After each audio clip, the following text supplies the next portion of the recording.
Hello, hello.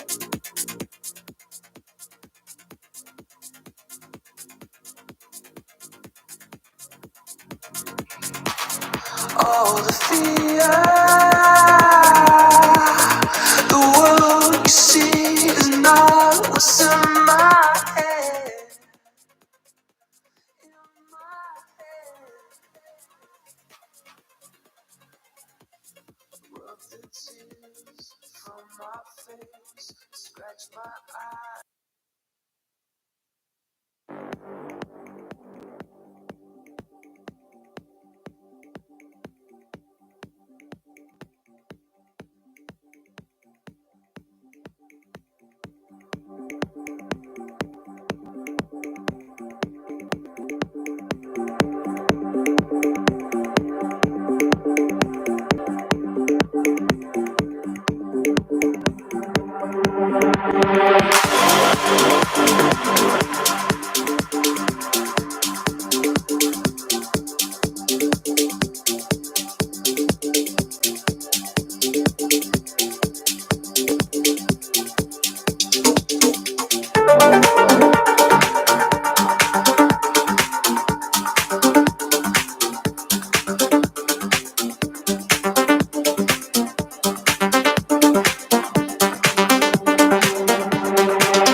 Good evening. Oh, thanks. First time I'm hearing something bad.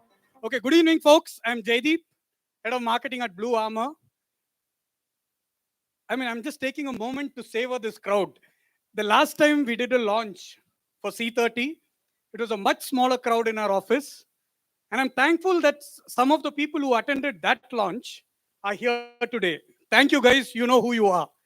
It's with all your support and your feedback that we've grown so far. And today, we want to introduce to you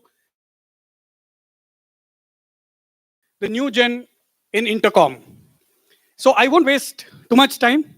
I invite up on stage Mr. PK, our CEO and founder, to give his keynote.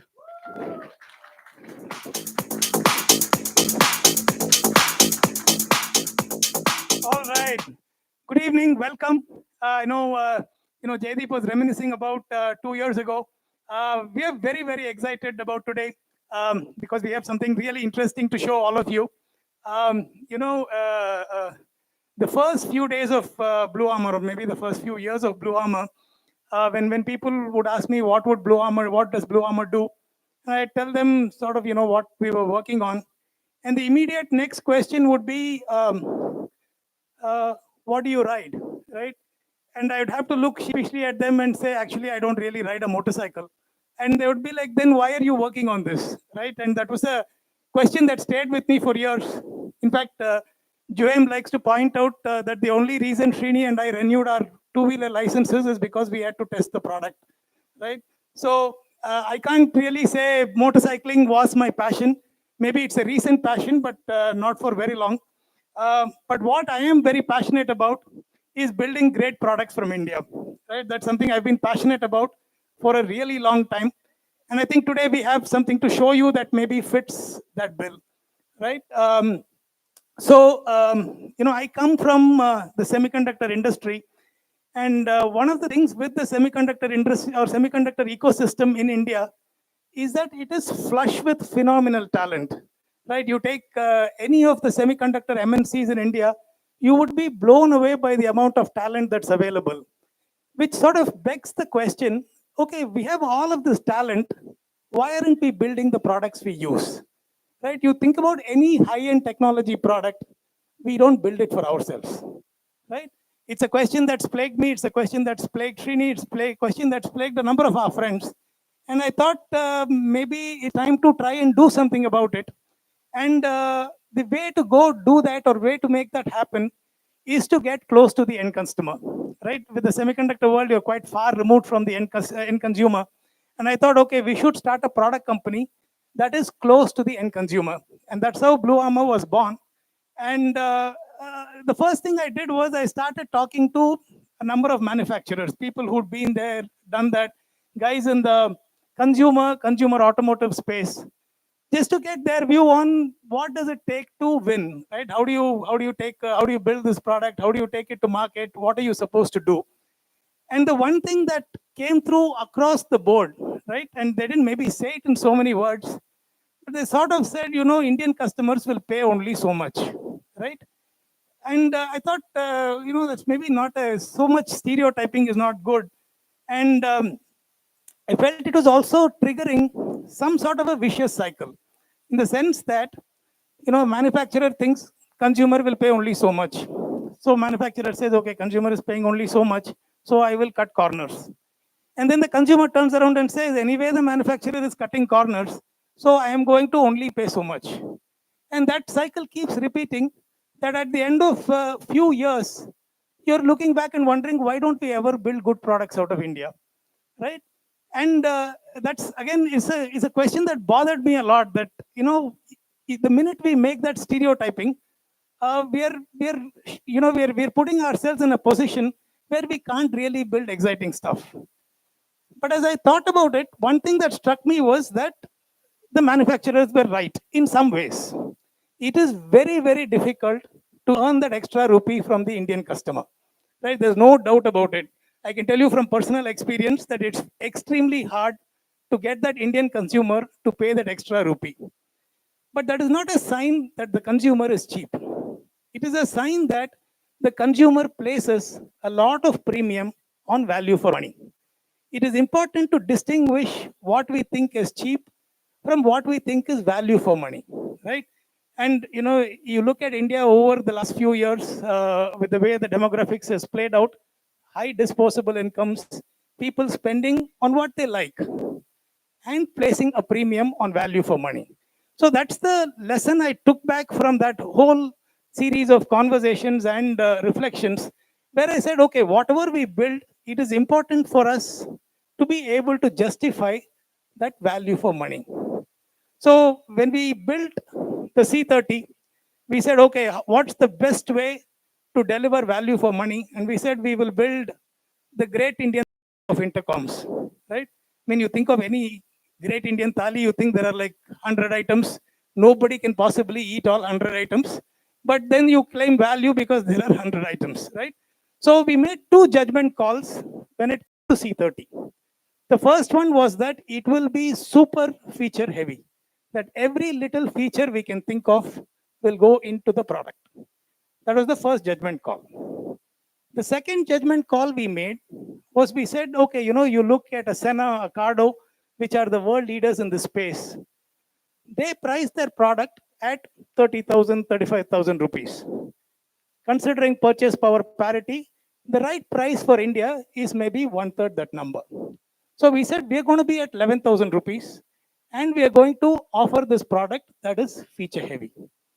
I think time has proven that we got both of those calls right. And a big, big thank you to all of you for the amount of support you've given the C30 over these 20 odd months of its journey. I don't think that would have been possible without so much feedback that we received from the first set of customers. Jaideep just talked about the launch in our office. At that point, we had, I think, a 3,000 square foot office, and maybe in a 150 square foot space, we did the launch. And I remember the look on some of those faces and that excitement of, oh, this is really interesting. Somebody's built something fantastic here. And that was such a shot in the arm for all of us who were there at that event that day, right? So I think, we're still a small startup, so we can't afford market surveys. What we do is rely on anecdotes. And this is an anecdote that I like to tell our team. When we launched our product, November 2022, that's when we launched the C30.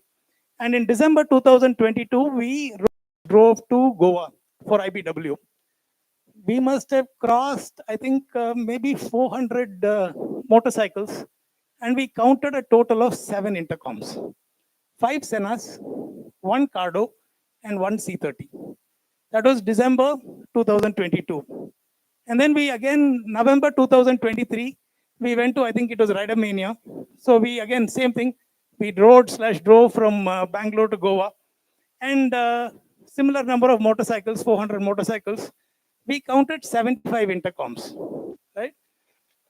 And I paid them a little to clap, okay? So, so, so we counted 75 intercoms, of which 65 were C30, right? And I think, these are, people have this thing called the idli dosa metric, which is, to get a state of the economy inflation, you look at the price of idli, that will tell you what the state of inflation is. A very simple calculation. And this is like that. You look at the road, you see how many intercoms you see, it's a sign of the penetration, right? So for us, again, thanks to all the C30 buyers, you've been a big, big supporter of us. I know that you have your set of complaints in terms of what the product doesn't do for you. Hopefully, what we tell you today is going to address that. But you've been, we've been so excited about how C30 is being received, and that spurred the entire team on to build something far more fantastic. Right? And that's what we're going to talk about today. So, when we looked at, okay, what should we build next, right? One thing that struck us was, okay, we have a nice product in the 11,000 rupee price segment. C30 retails at about 11,000. And we said, okay, one more product in the same price segment doesn't make any sense, right? So what does the C30 do well? What does it not do well? And I think we've now heard from maybe a few thousand customers. This is what you guys think, and I think it matches what we think. So now if you look at the C30 and we look at it in the context of maybe 4 metrics, right? Usability, features, form, and a collection of these factors that we call desirability, right? Features, we do quite all right. But usability, form, desirability are not places where we do well, right? Or places where we could do much better. And depending on how aggressive the customer is, the language with which they tell us that feedback varies. But I think the feedback itself is very clear that it is important for us to go improve on usability, improve on form, improve on desirability, and like any generational improvement in the product, also improve on the features. So that for us is what we were trying to do. You have these 4 knobs: desirability, let me go from left to right. You have usability, features, form, and desirability. What will you get if you turn these knobs all the way to the right? That's the question we've tried to answer, and that gets us to the C50 Pro. So let's watch a quick video on the C50 Pro.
So that was the C50 Pro in virtual form. Let's see the C50 Pro in physical form. This is how the box looks. I'm going to unbox it in public for the first time. So this comes with a sleeve that has all the information on the product.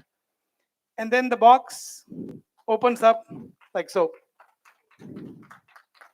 So there's the unit in the middle and a bunch of accessories around it.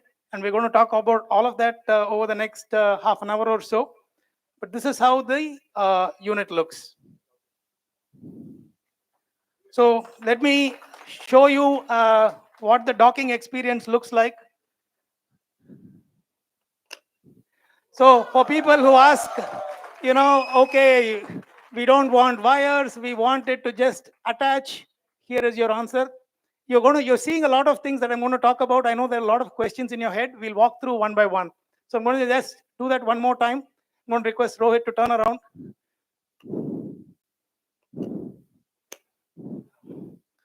All right. So thanks, Rohit.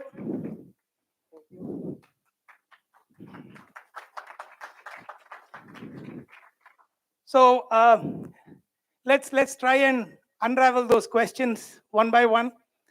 The first question, where does the unit sit? The unit sits at the back of the helmet, right? And it is a very conscious decision, and a decision for various reasons. One, we felt that, why are intercoms always on the side? You think about you think about how helmets are designed. They are designed to ensure that when you ride, the flow of wind is very streamlined. You spend, Halley spends in 6 digits. Some of us spend in much lesser digits. But you spend so much on a helmet, and then you say, now I'm going to stick something that disrupts the streamlined flow. So we wanted to do it in a way that the streamline flow is not disrupted. And that said, okay, that means that the unit has to go on the back of the helmet. That is first reason. Second reason is we felt, there are things more than the intercom that can be done with the device. You remember what I said about premium on value for money. It's something you see in Apple a lot, right? You have one button, that one button will do 10 things. So it's important for products, particularly in the Indian context, to do multiple things. Because the user is making, or rider is making a significant investment, it is important that that product cater to so many different asks that they might have of it. And if we moved the unit to the back, we felt that there was more we could offer. And you must have seen some lights come on. I'm going to tell you what those lights do. But that's the second reason why we moved the unit to the back, right? The dock is magnetic. You saw that, right? And we will again talk about that in greater length in a minute. The device is extremely modular. So we do have the flexibility to connect a 3-button interface on the side of the helmet. You put it inside the helmet if you want, or we have an option where you don't connect the button at all, right? And all of this we will again cover. But this is how the unit looks. So let's talk details. Or maybe before details, again, going back to the Indian thali, it's important for us to, I remember when you remember the first slide I had about 30 things about C30. Somebody asked me, does that mean when you do C50, you will say 50 things about C50, right? And I thought, okay, this is an interesting way to think about it. I don't know if there are 50 things, but it looks pretty busy, right? So what we will do is try to break it up tile by tile and spend some time talking about each of these tiles. Right. The first thing we will talk about is form. Form is a nice word for size. We have, if you're scientific minded, then you can say, okay, I want to know what are the dimensions in the different directions. All of that information is available here. So it's about 6 centimeters or 60 mm in one dimension. It's 43.6 mm widthwise, but it's obviously tapered. So in the narrowest dimension, it's about 20 mm, and then the thickness is between 19 and 20. Now, if you're like me, you're going to say, I don't know numbers. Just tell me how it compares with other things. That's all, right? So the first comparison we will do is with the C30. So this is how it looks when you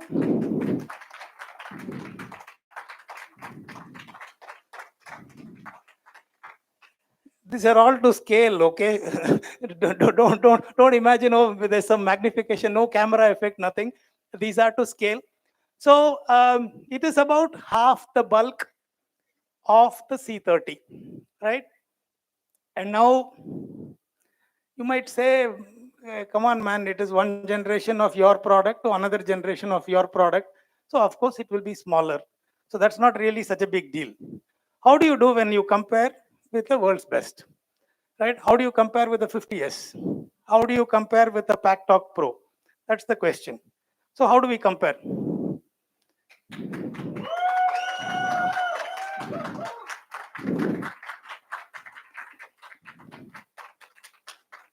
And this is an actual photo. Huh? These are not renders. These are actual photos of devices next to each other. Correct. Kept on Aru's chair and shot. So we've been, one of the things I'd like to mention here is, when we talk about made in India or make in India, sometimes we have a narrow patriotic view to the whole thing. We should buy just because somebody made it here. Good, but still narrow thinking, right? Or you should support made in India because it now allows the manufacturer and the consumer to collaborate and build something fantastic. We build a device, we give it to you, you guys try it out, then you have access to all of us. You keep giving us so many inputs that we say, yeah, all of this makes sense. Let's roll it into the next generation. It is that virtuous cycle of engagement between the consumer and the manufacturer that drives fantastic products. And again, I keep saying this, I really want to thank each and every C buyer. The amount of feedback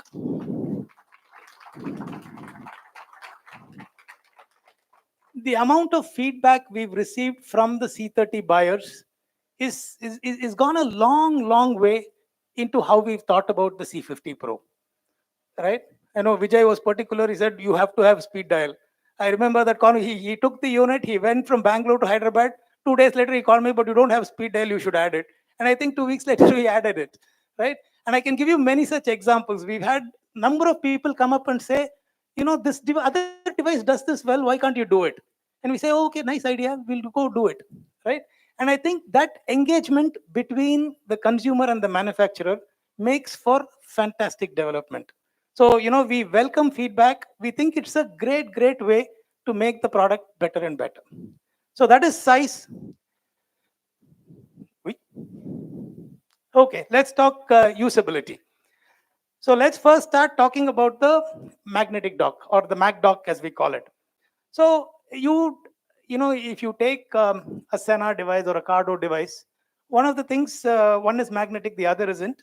But one thing you would notice is they all have a dock, and then you can mount your unit. You don't really need to do anything with the cables. You just mount your unit and take it off. If you would notice carefully, you would have seen that both on the mount and on your device, there are exposed pads, right? Which means you can see metal. Then you think, okay, what happens if it rains? For how long will this stay waterproof? Can they actually claim an IP rating? So whether it's the Sena or the Cardo, you take Cardo, which is, I think, in terms of design, extremely nice design. The magnetic docking works really well, but they do have these exposed pogo pins. And with exposed pogo pins, you run the risk of waterproofing. It's very hard to be able to claim IP67. And when I look at C30, one of the things customers love about the C30 is the fact that it is IP67. I know at IBW, we had an aquarium filled with water where we dropped the unit and we let it sit there for 2 days. Rajesh came on the first day, then he came second evening. He said, is it still the same unit that you've put in the aquarium? Right?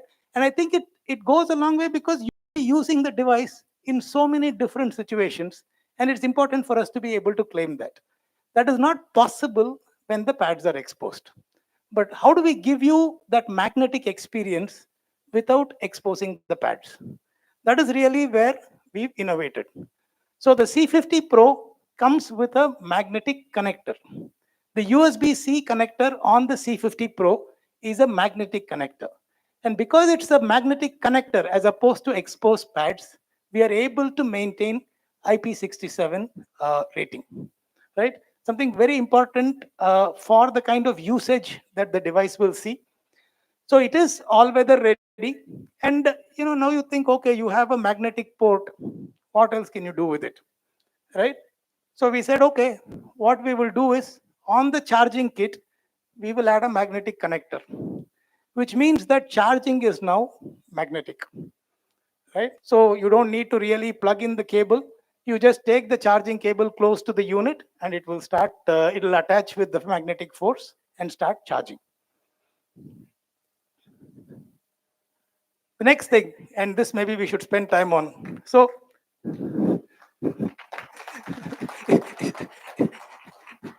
Vijay is excited because he told me that we should have a remote on the handlebar. We've the number of people who've come to me and said, yeah, buttons. I know if they say buttons itself, okay, I'm going to get beaten. I don't know if you've noticed this. When people start a conversation with, I have a simple question for you, you know that they're going to ask you something that you can't answer. And I've had this question of, why were the buttons done this way, right? And we felt, okay, that's something we are going to address. So one way we are addressing it is through the wireless T-stick. The wireless T-stick is a wireless remote that mounts onto your handlebar. There's no restriction that it has to mount on only to the handlebar. You can mount it onto the petrol tank. Aru thinks people will wear it like a watch, whatever, right? Whatever works for you. But main use case, we think, will still be mounting on the handlebar, which means that the promise we want of hands on the handlebar, eyes on the road, you can have while you continue to use the device, right? So some of this will be available for you to see, experience, etc. So this is a joystick. So you can see the joystick here. There is a 4-way joystick, and then there is an additional button on top. Now you have freedom with respect to orientation. Some of you might mount it this way, some of you might rotate and mount it. That freedom is available. So this, like I said, comes with both flexible positioning as well as flexible orientation. Mount it where you want, and now you have an additional button that is exactly where you want it. So now the device comes with a 3-button interface. You can unplug that 3-button interface and rely on the joystick. Or you can say, I want both. That's fine too, right? So that's the wireless stick. Vijay has a list he's ticking off one by one by one. Then there was the thing about cables, right? And this is a very thing to do. But again, it's important for us to say, yeah, we heard you, we understood what you said, we fixed it. A lot of people have been worried about there is a cable that runs into the helmet because the speakers are inside the helmet. Now, when you leave the helmet on the table, what happens to the stress on that cable? Over time, what's going to happen to the cable? Now, I can give you all sorts of gyan on, oh no, we've done this sort of force testing on that cable, etc. But if you're worried about it, you're worried about it. That's it. And we have to do something. So what we said was we will add an L bracket that does two things. One, that L bracket now takes the stress. So the cable is not taking any of the stress. The L bracket is also a locator. So it ensures that your cable doesn't move. So sometimes what happens is you mount it and then the cable has moved, something else gets stuck. All of that gets taken care of. So small piece of industrial design that's allowed us to address one of the pain points that the customers have raised. And then, you know, we talk about you can do this, you can do that. I think it is important for designs in general to stay as modular as possible because people are different. Different people like different things. So, what all can we be modular about? We have the Mac dock. Now, the Mac dock comes with a larger size because it has some LEDs on it. We said, okay, what if you don't want the Mac dock? What if you want a really slim form factor? No problem. We have the click dock, right? What you see next to the Mac dock here on the left, this is the click dock. So for somebody who's very particular, no, I want a slim form factor, you pick the click dock. That's the first thing. Now you say, okay, when I'm installing this whole speaker arrangement is getting filled all the time. I turn my helmet around, I have to position this. By the time I stick this, that comes out. So it is important for me to be able to do one at a time. So what we've said is we've taken the speakers from a speaker pair, we've made it individual speakers that you can plug in, right?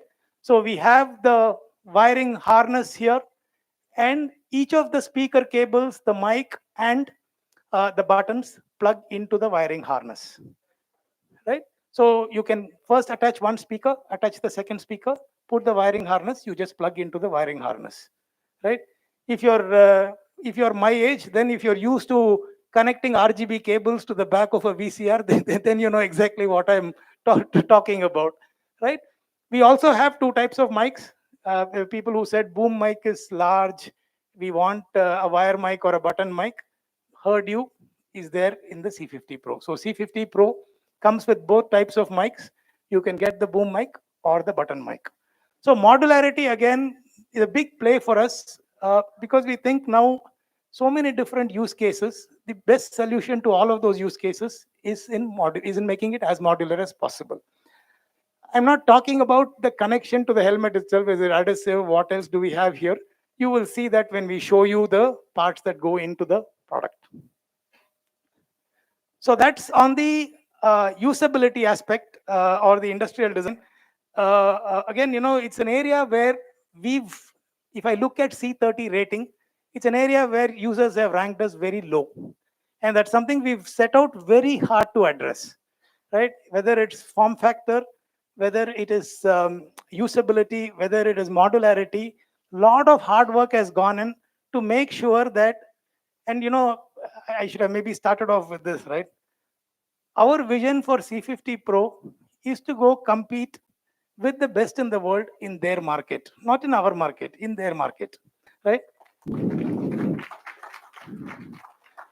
So I don't want to lean on Make in India. I'm in Bomasandra, you're in Electronic City, buy my product, right? I want to say, no, you put this product versus that product. Whichever product suits you better, you buy that. That's what customers should do.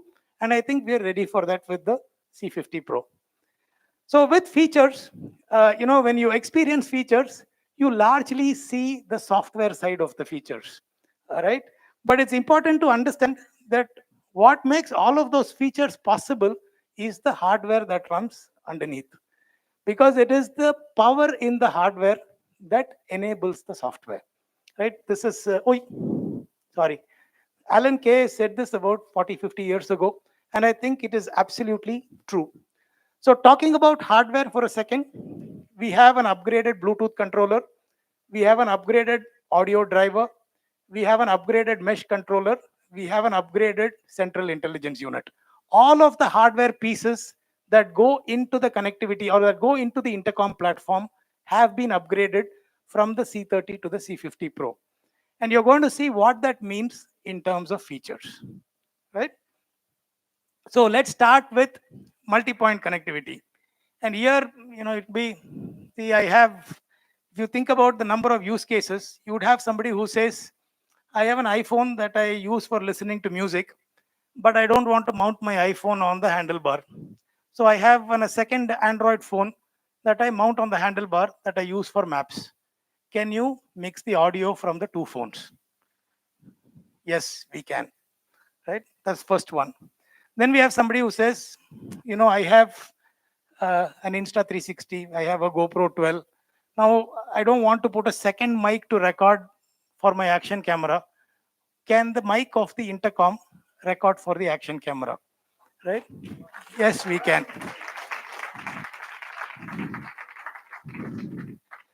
Right? So you can now think of many such things. So let me maybe work my way to the third one. My bike has connectivity, or I bought a CarPlay device. I bought some other device that is now part of my riding paraphernalia. Can the C50 Pro connect to that? Yes, it can. So if you have a bike cluster, then the C50 Pro can connect to your bike cluster. So let's say you have a BMW 900, and the BMW 900 allows you to stream music through the bike cluster.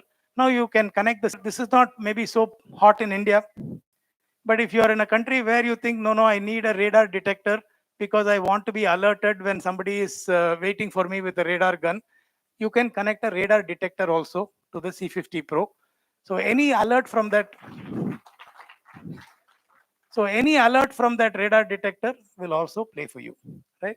So if there's something outside of this that you want us to connect, you tell us, maybe we will find a way to connect that too. And you're familiar with audio weave, the way audio mixes between different streams.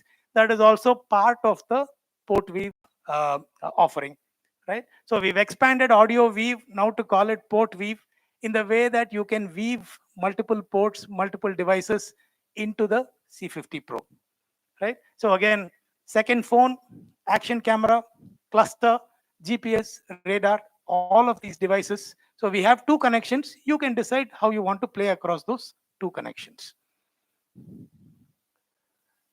Then speakers. So, right now, one of the things when we were building C30, we felt, okay, this is our first time. Let's sort of see what all we can buy from somebody, put it together. Let's focus on what our strength is, which is the main PCB and the firmware and software around it. But now, as we've learned more and more, we feel, no, we understand what customers like, and we should go all the way to engineering the headset. We are not happy engineering just the main PCB or just the main electronics. We want to also engineer the speaker side of the experience. So we've done that.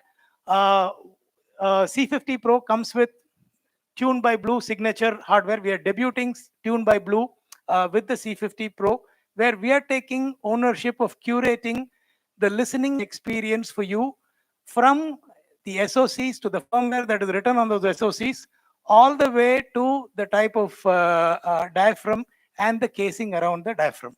So these are all new speakers that are built to deliver fantastic high definition audio experience.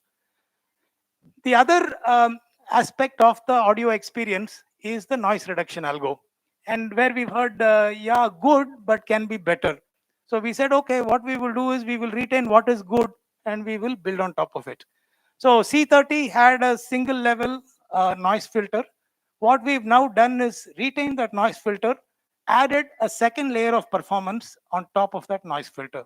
So we now have a two-level noise filter that delivers fantastic noise reduction experience. So if you're riding at 130, 140, you will really like the performance that you get out of the noise reduction algorithm on the C50 Pro.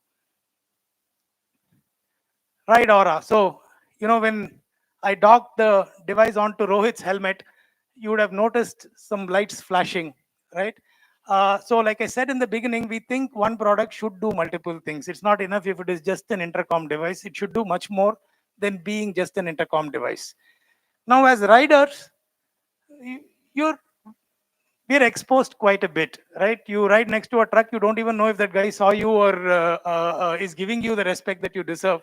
And if you're ahead of him, you wonder, okay, if I brake, if I slow down, is that guy going to detect, understand, and stop, right? That's something that we worry about. And any additional visibility is of value. Anything that we can do to say, no, we are increasing visibility for the rider is of value. That is what RideAura does. So RideAura is a set of visibility LEDs that go on the magnetic dock that enable better visibility. Now, there are three things you can do with RideAura. The first thing is what it does on its own, which is to detect that your diesel rating and light up the brakes, right? Brakes meaning these lights in a brake lighting formation. Now you think about it, you say, okay, I'm riding at 130, 140 on the highway. If I want to slow down, I'm really not applying the brake. I'm just shutting the throttle. And if I'm shutting the throttle, my tail light doesn't necessarily come on. In some electric vehicles, it might, but more often than not, it doesn't come on. What the C50 Pro does is it is an IMU based engine that is able to say that, oh, your diesel rating, which means that I should light up the brake light. That is deceleration auto alert, right? It is designed for giving you additional visibility in a situation where you're doing something in a sudden manner. You're applying a sudden brake, you're slowing down suddenly. The deceleration auto alert will light up the brake light. So that is the first thing you can do with RideAura. The second thing you can do is you can say, yeah, that is good. Now I'm riding in twilight conditions. I want something to keep blinking all the time. I want a hazard light that is always on. So like an aircraft type hazard light, right? So that is possible. You can turn on the hazard lights on RideAura and it will keep blinking in an aircraft light type pattern. The third thing you can do is determine what presets you want. So you're riding together, you want to be able to set these with RideAura, deceleration auto alert, hazard patterns, and custom lighting presets. The deceleration auto alert gets the highest priority. When that is not happening, whatever setting you have will come into play.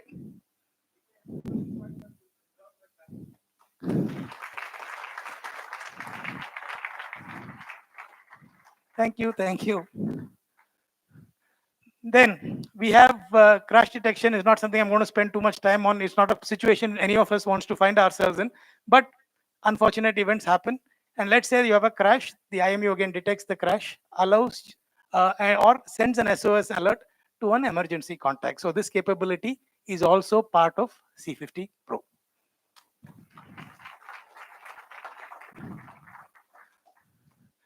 Okay, now let's talk intercom, right? And intercom again, we've had both kudos and brickbats. Kudos for okay, this mesh experience is great, and brickbats for no, when we are a group of 6, 7, I'm ahead, this guy is ahead, the connection is not great. How can you improve the quality of connection, so on and so forth. So let's talk through what we've done with respect to Rider 2.0. So first things first, maybe I should have started off with this, right? The other complaint is why can't I share music over the mesh, right? It's a question we've had for a while. Now with the C50 Pro, you can share music, right?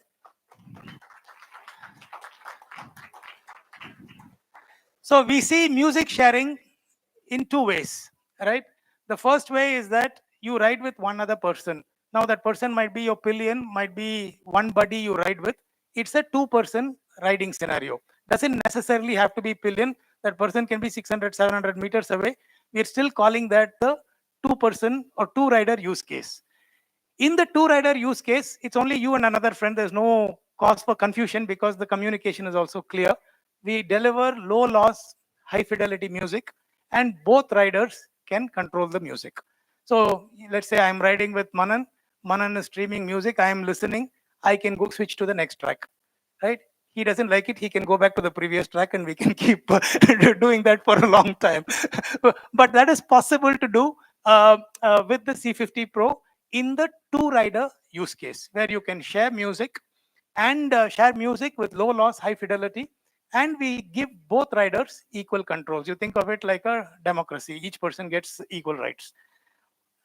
With the mesh, and this is something nobody else has today, right? So no other device today allows you to share music with more than one person.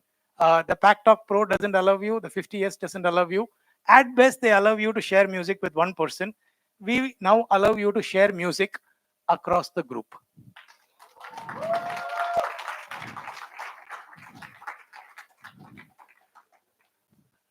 Right? Again, is a, I know I'm repeating this, but for us, it's a case of listening, thinking, adapting, building, right? And then keep repeating that cycle, right? So now we talk about repeating cycles.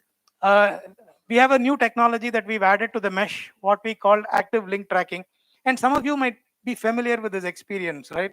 Let's say, me, Dino, and Vijay are riding, and Dino is riding next to me, but he feels I'm not able to hear you, but I'm able to hear Vijay.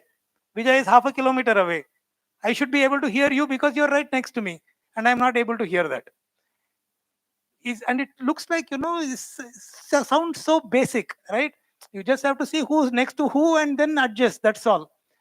But what seems so simple to say in English is actually very hard to do with electronics. And with the new generation hardware, we've been able to address that problem, right? And the way we address that is through active link tracking. So what active link tracking does is it continuously monitors the mesh. So it is going back to the use case. Let's say me, Dino, and Vijay are riding. It is going to keep looking at my connection to say, should I be connected to Dino? Should I be connected to Vijay? Which is a better connection for me, right? It compares these two connections. And then when appropriate, it switches. It says, okay, looks like Vijay connection is not strong now. Maybe I should switch the connection to Dino. That intelligence is active link tracking. And then it keeps repeating this over and over again. So in our use case, it's very dynamic because people can ride forward, ride behind, and the whole rider arrangement is dynamic, which means that this algorithm needs to keep running all the time, right? That is made possible with active link tracking.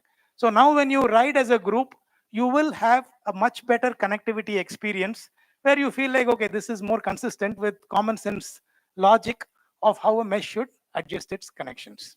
That is active link tracking. Oh,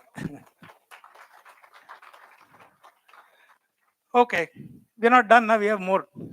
So, e-ride grid. E-ride grid, is we have 50-year-olds in our office. We have 20-year-olds in our office.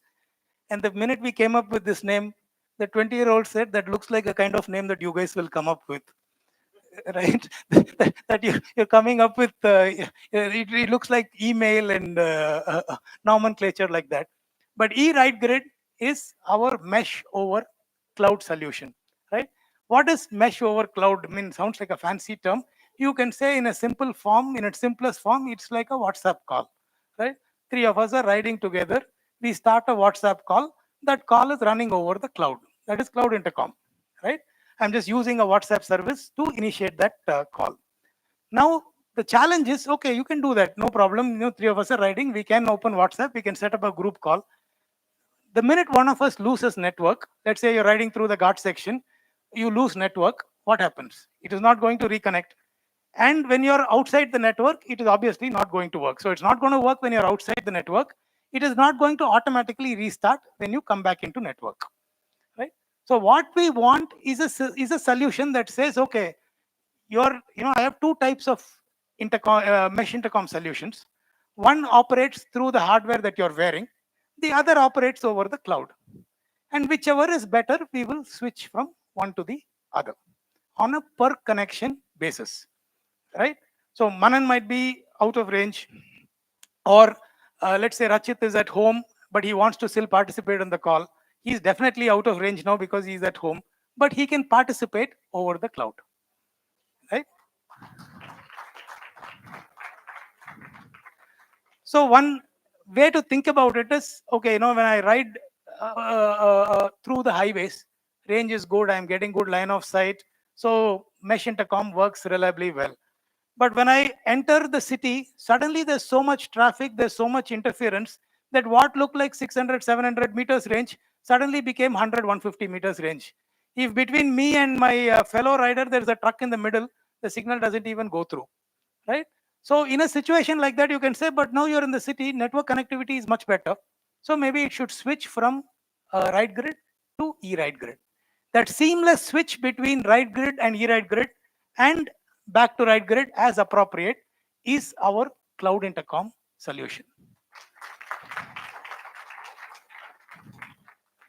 So now we are obviously using a cloud service to manage this. So you think of it as currently in beta mode. For now, it is free. We'll see what the usage is, how much it costs. And then we might have to, at some point, say that, okay, no, its usage is far higher than we expected it to be. So we might have to charge. For now, it is free, beta mode.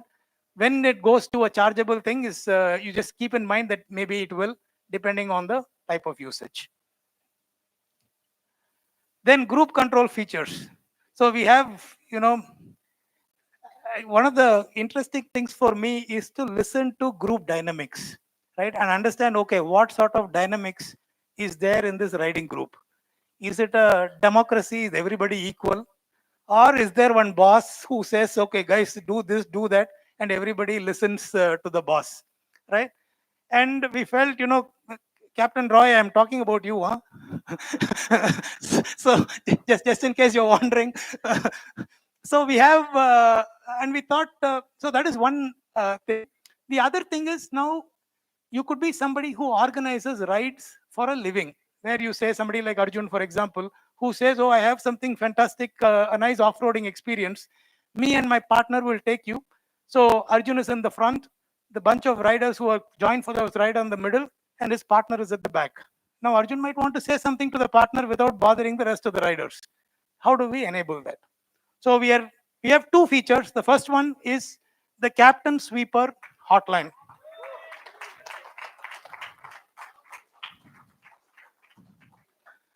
So if Captain Roy wants to say something to Syed without anybody else listening, that is possible. You hang on, Captain. I have something even more fantastic for you, right? So we have the Captain Sweeper hotline, where you can say, I'm organizing that ride. I want to maybe discuss some logistics with the sweeper. That signal is still going through the mesh, right? So you're getting the additional range benefit of the mesh, but it is heard only by the person that is intended to. You can have multiple sweepers. So you can say that it's a conversation between a captain and maybe two or three sweepers also. That's fine. Now, if you're the extreme case, if you think, I am really the boss, but nobody's listening to me, so I'm going to mute everybody before I speak. We have a captain only mode. so this is especially for you, huh, Captain Roy. So if you want to be captain broadcast mode or captain only mode, we support that too, where you can be in that mode where as the captain, you're essentially muting everybody else's mic. So you get a free pass to say what you want. Whether people listen or not, I don't know, but you get to say what you want. So this is these are the group control features. And we think it's, they're different. Again, riding is now a passion, is a business, is so many different things for different people, right? And we felt that this use case has been asked by a number of people, right? So it makes sense for us to add that in. Okay, so that is the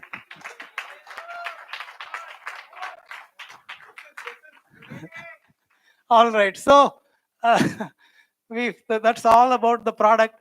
Now let's talk pricing. So we are going to price the C50 Pro at 24,999, right? It is the Senna retails at 35,000. The Cardo retails at 35,000. We feel we've packed so much tech in, but we should still be cheaper than those two products, right? That is the MRP. Now, what about offers, right? So we start off with the first offer. Until next Sunday, we have a launch offer. So if you're hearing about BluArmor for the first time, if you think, oh, this product is interesting and I want to pick it up, then it can be yours for 21,999 until next Sunday. Okay, that is the launch offer. Now we'll come to the elephant in the room. What is the trade-in offer, right? So this has been, if I say intense debate, I might still be understating it, but it's been a topic of intense debate, both within and outside. So we said, okay, let's sort of ask a finance guy what he thinks of the trade-in value. So we went to somebody in the finance area, and that guy said, like all finance guys do, you ride a car or you drive a car out of the showroom, it depreciates by 50%, and then it keeps depreciating every month. So maybe 20%, right? That is what the finance guy said.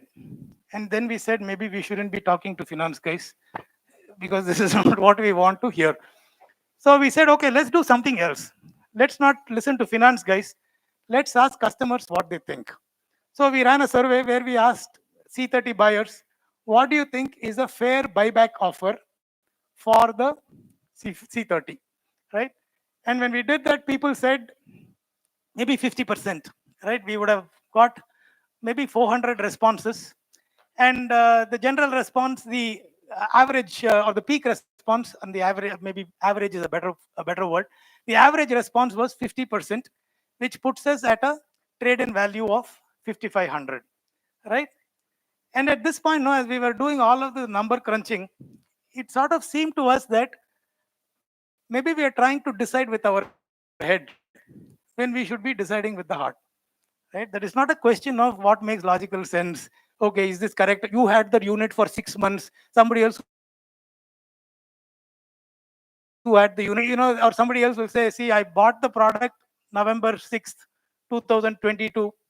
So I got a better deal. Yes, I got to keep the product for 1.5 years. Yes. But I trusted you before anybody else did. Fair enough. Right? I think it's important to give that thinking credit to say that, okay, you did trust us when we had nothing and we are going to assign value to it. I talked about groups for a bit, right? In terms of what my what I like about engaging with groups. One thing we've noticed in the group purchase journey is that usually one guy will go by. That guy is the trailblazer in the group. Now that guy will pass he's the dada, he will test for 2 months, then he will pass his judgment to everybody else. Then over time, the message will percolate across the group. That data is the trailblazer for that group, right? And in our view, every C30 buyer is a trailblazer. So we said, okay, we are going to do something that no manufacturer, to the best of our knowledge, has done so far. We are going to buy back the C30.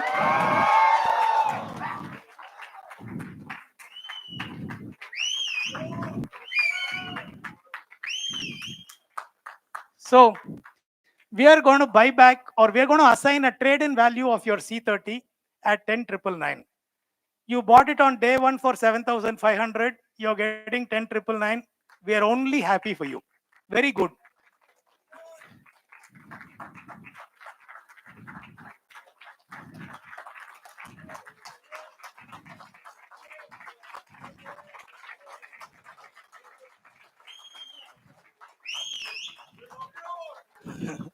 Let's say you're a large riding group. You got it at 9,000, 9,500. Now you can get 11,000. Very good. So whoever you are, even if you bought the unit last week And you think, oh, if only you had told me about this new product, I would have waited. No problem. We are giving you a trade-in value at MRP. So whichever time you bought, if you invested in the brand will do right by you. And I hope this is a sign of we doing right by you. Right?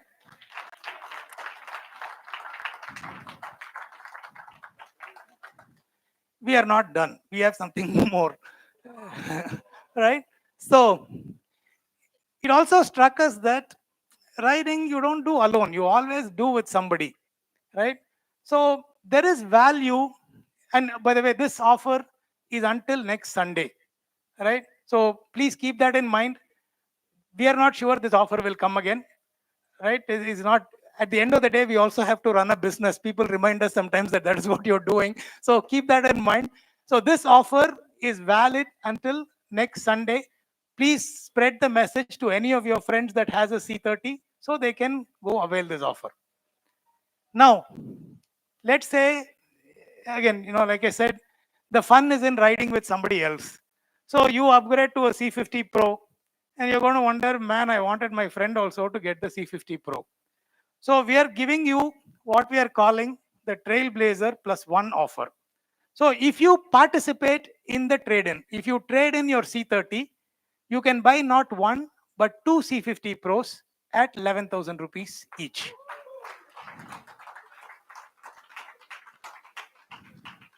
Right? So your friend is not at a BluArmor user, but you think, okay, man, this offer is fantastic. You should participate. This is your way to bring your friend into the BluArmor family. So that's the Trailblazer plus one offer, which will extend to you and your friend as long as one of you trades in a C30. Right? This offer is only if you trade in one C30. So you trade in one C30, you can buy either one C50 Pro at 11,000 or two C50 Pros at 11,000 each. Okay. This also, again, all of these offers are valid only until September 1st, 2024, which is next Sunday. We will start shipping C50 Pro from the 28th of September. Still, most of the features are in, but we still need to make sure it is production ready. It is worthy of you taking it out on the road. We need some time for that. So we will start shipping the C50 Pro from the 28th of September 2024. You can start ordering today. And I'm going to invite Jaydeep. That's my presentation. I'm going to invite Jaydeep to come back on stage and walk you through the ordering process. Thanks, guys.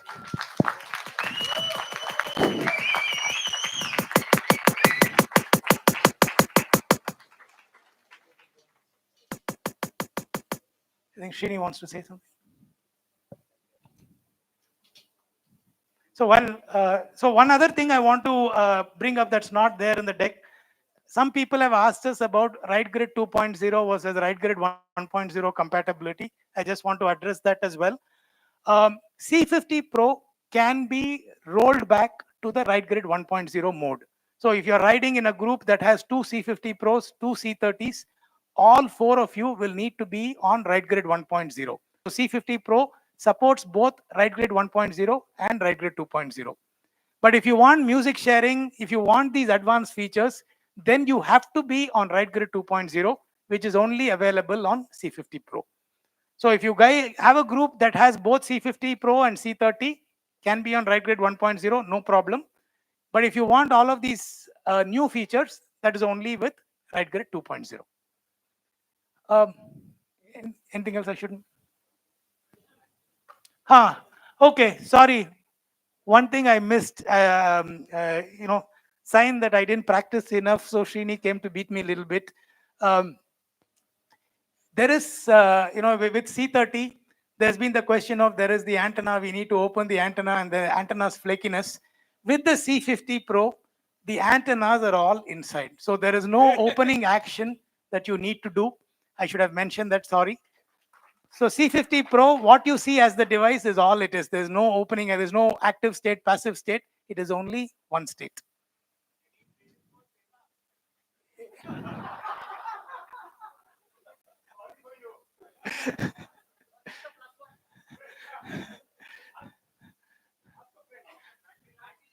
Battery life. Okay, let's talk battery life. So, uh, there are things that people love about the C30. One is battery life. One is the fact that it is IP67. Then one is the audio quality. All three are as good on C50 Pro as they are on the C30. So the battery life will continue to be 16 hours plus on the C50 Pro. So we've not shrunk the bulk by compromising battery life. You get the exact same battery life on the C50 Pro that you will get on the C30. Now, this battery life in general is quoted based on music playback. So when they tell you when we tell you C30 has 16 hours of battery life, it is based on 16 hours of music playback. We have a little margin. Some of you have gotten 18, 19 hours. C50 Pro will do exactly the same thing. For music playback, it will have 16 hours plus of battery life. Now we have a function like Ride Aura where you have the flexibility to choose how much lighting you want. To the degree that you change the lighting, there will be some impact to battery life. If you're only dependent on deceleration based brake lighting, that is anyway such low duty cycle that it doesn't impact battery life. But if you want a rainbow pattern that is displaying all the time, that is going to come with a certain battery impact. Maybe 25-30% reduction in battery life if you milk Ride Aura to its maximum.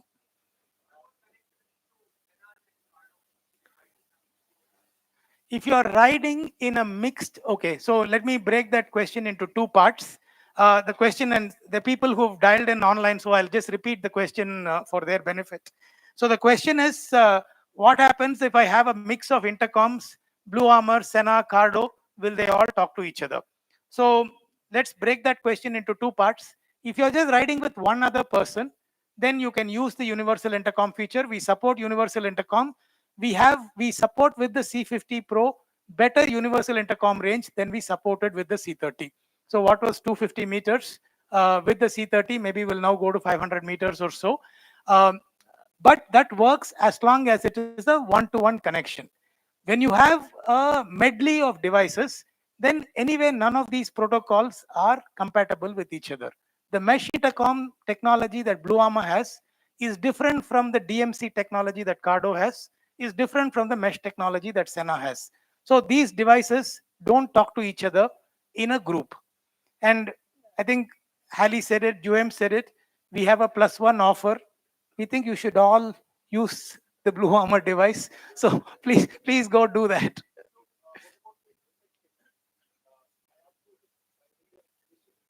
So we will definitely offer an additional helmet kit, but allow us to first wrap our head around shipping the first set of orders. And in due course, we will make the additional helmet kits available. 100% they will be available. Why just additional helmet kits? Our vision is to give you wireless T-stick as a separate accessory, MacDock as a separate accessory, so you can decide how you want to play it. So all of that will be possible, but bear with us as we sequence it one by one. We will start by making the C50 Pro, which is an integration of everything, as the first offering. Let the first few batches ship out, then we will look at the accessories.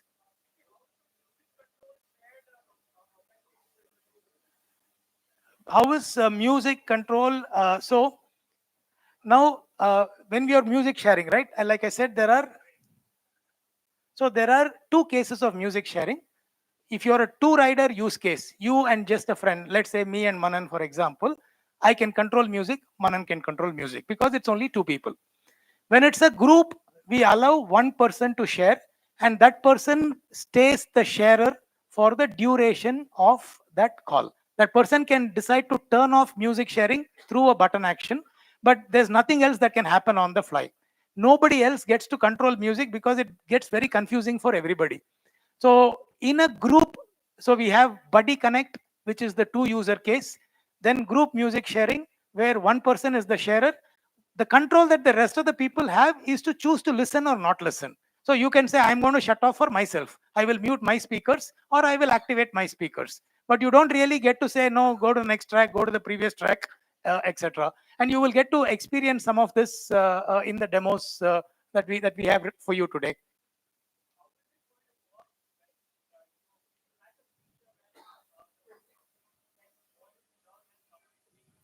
Right, in the C30s. So in the C30, what happened is if your music is playing and the intercom communication comes in, the music volume is lowering. Here, when you're sharing the music, is the same feature going to work? Uh, Anant is smiling to himself. For those of you who don't know, Anant is the guy who builds Right Grid technology for us. He was demoing a feature to me before the show started, and we saw something that he claims is a feature, I claim is a bug. That answers the exact question that you raised. So I'll tell you what is intended to happen and what you will experience today. Internet use cases. Okay, so when we do group music sharing, we allow either music or voice. So you have a push to talk button, it operates in push to talk mode. So whenever somebody wants to speak, they push to talk on the wireless button and can speak. So when it's music sharing, it is only music. So if somebody speaks without pushing to, without the PTT action, then ideally music volume should not reduce, but today it reduces in the current implementation. So part of our wanting to wait until September 28 to ship is to fix some of these glitches that you might see in the demo today. But intended experience is that when we are in music sharing across the group, if one of you just starts speaking without using the PTT action, music volume will not reduce. Whereas if you do it in a two-user use case, then it is expected and you will observe it that the music volume will reduce. In the two-user use case, there is no PTT action. It is music plus voice because we think that is just two people. There's no confusion. In a group, multiple people can speak at the same time. It gets very hard to give a good experience, right? In the two-user case, we give complete freedom. So audio weave works just like it works today when you're streaming music plus voice. Hmm. First thing is, I understand you must have done a lot of research for the fitment of this unit. Is it going to be easy fit for all kind of helmets or maybe all designs of helmets? Because I'm not sure because like just looking at the example right here, I am not sure how it is going to fit on the other helmets. They might have a different kind of spoiler in their back or some may not have. Those who do not have, no problem. But those who that has the spoiler, is it going to fit at all on all the helmets? So, second question is related to control. So if the controls are completely based on the keystic, because what if, like person like me, if I am away from my bike and I'm just walking towards my bike from somewhere, I generally happen to wear my helmet while I'm walking. And at that time, if I receive a call, can I receive it somehow, or do I need to just take it off, cut it, and then receive it, or I need to rush to my bike, then receive it? Got it. Got it. So, two questions. First one was with respect to helmet fitment. The second question was with respect to button control. So, helmet fitment, we've tried maybe 50, 60 different helmets. It all works fine. This angle maybe doesn't do justice to the product, right? If you actually rotate it 45 degrees, you will see a lot of space between the spoiler and the product. Product is only 60 tall. The spoiler is usually higher than that. And in general, the back is better than the amount of curviness on the side. The side now has more faceted edges than the back, right? So we've now tested a fair share of helmets to be very confident about that question. Now, with respect to button access, we have two types of button control. We have the 3-button interface that you can mount on the helmet and the wireless T-stick that you can mount on the handlebar. You can use both at any time, right? So you can say that, oh, I am a guy who walks away from the bike, so I want to keep my 3-button connected at all times. Or you can say that's not a use case for me. I'm more interested in keeping it streamlined. I don't want to stick something on the side, so I will unplug the buttons. No, no, no. The 3-button, let me.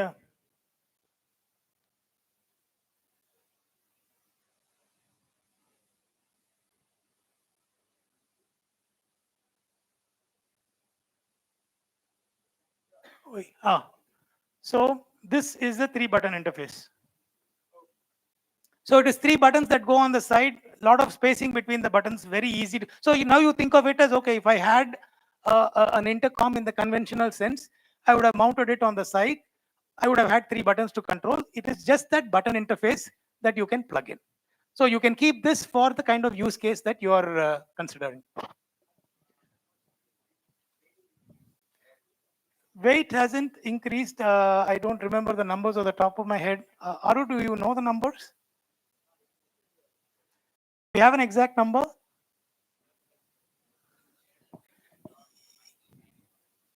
Yeah, so I think we need to check and come back. You can hold the device in your hand and check now, so you will get a sense, right? Yeah, we'll be taking questions later offline because there's some announcement that I'm waiting to make. Okay. I'm here, guys. I'm happy Yeah. to take all questions. Thank you for coming in person. Yeah. You know, all your support means a lot to us. All right. I'm very particular that we be a listening brand, that we listen to, whether it's our distributors, whether it's our friends in the media and influencers, whether it's our growing set of customers. I want us to be a listening brand. So please feel free to come tell us what you think. We might agree, we might disagree, but I do want to have that conversation. Whatever makes sense, we will find a way to roll it in. Cheers. Thanks so much, guys.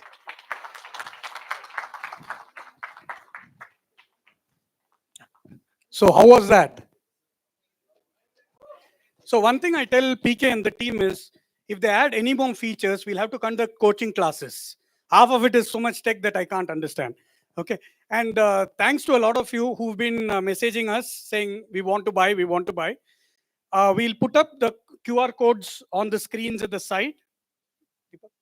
Yeah, you can. So what will happen is when you scan the QR code, you will be taken to a page where it shows the full amount.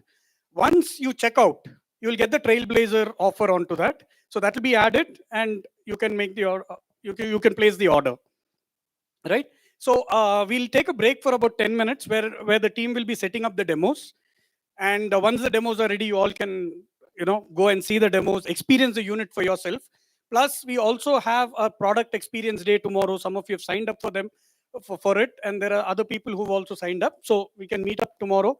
Any doubts you have, we can take it from there. Okay. Thanks a lot, guys. I don't think there are any more reasons that you can have for not upgrading to the C50 Pro. Okay.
Team, there's refreshments available outside, so you can have that.